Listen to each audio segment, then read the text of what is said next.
Alright, so I've been trying to work on painting this, but I've been pretty indecisive about the color choices and how I want it to look.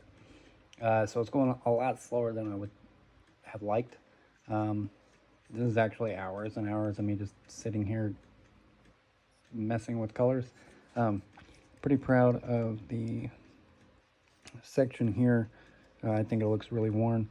I did do multiple layers of gold paint over this to make it look like it's in different stages of wear and tear. And then the brighter parts here I used, I painted up gold and then I put some white down and then went over the white with the gold so it looks a little bit brighter.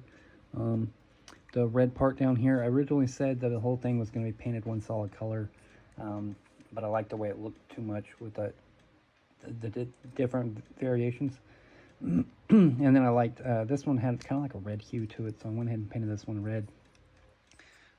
But unfortunately, and I don't know if you guys see it too, when I look at it, all I see is like a red, like, what is it, snap-on, roll-around metal tool chest. The drawers here I've painted, I made my ex-wife a tea cabinet, and that was the colors of the drawers, so I went with that. Undecided on the colors of this one. Still not super happy with the way it looks against the wallpaper. This red, I'm going to make it a lot brighter. The body of it, I'm probably going to paint it maybe like a black, or trying to find some kind of color to paint that to make it how I want it. So there is that. I've also, phone's dying. I've also started working on making a tiny book to go on the desk. The pages aren't glued in or anything, and they're just cut and shoved in there right now. Paint up the cover a little bit better and give it more flourishes. The computer, I originally had the light in there for it, and I'll probably repaint the body, but I probably won't end up plugging this in. But it was going to sit down here. And then I had a keyboard I'd made. I have misplaced it.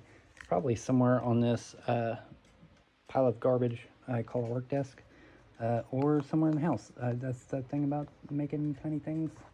You lose them sometimes.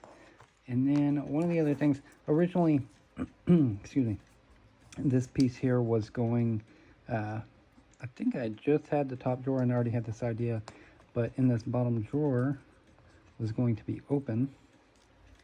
And then, see, how did this go?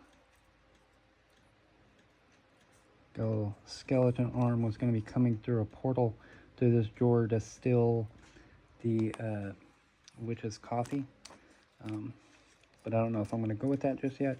But the thing about this piece is I wanted to be able to go in and make different like set decorations and change it up however I felt when I felt like it. So I made sure to make all the drawers open and close. This one's the only one that comes out on these bottom sets. The rest of them have locks so they don't come out and they can't get lost. All of these still fall out. So once I finish painting them, I'll probably put some on the back to lock it in. These I just put a match on the inside, so once it slides forward, it locks on that front piece there. And then this one, just because it's this size, when it reaches the end, it gives it just enough space so that can pull forward. And I don't, if I put any other kind of like locking mechanism on it, it is going to prevent it from pulling out as far, and I don't want that. So I'll leave it alone for now. That's where that's at. I'm just really indecisive on the coloring. And then I've started enough, I don't know if it's the humidity, but this piece seems to be bowing, which is causing the feet to not sit flush. And then I've been storing this piece upright like this, and it's causing the bottom to cup as well. So I'm probably gonna have to find a larger piece of wood to glue this down to keep it flush. Hopefully it helps prevent it from bowing. And then I don't quite know how I'm going to fix this if I do it all. I might be able to pry these apart and then glue it down at some point. I don't necessarily want it glued down to the piece, but you know, it is what it is. We'll see when we get there, I guess. Anyway, here's an update.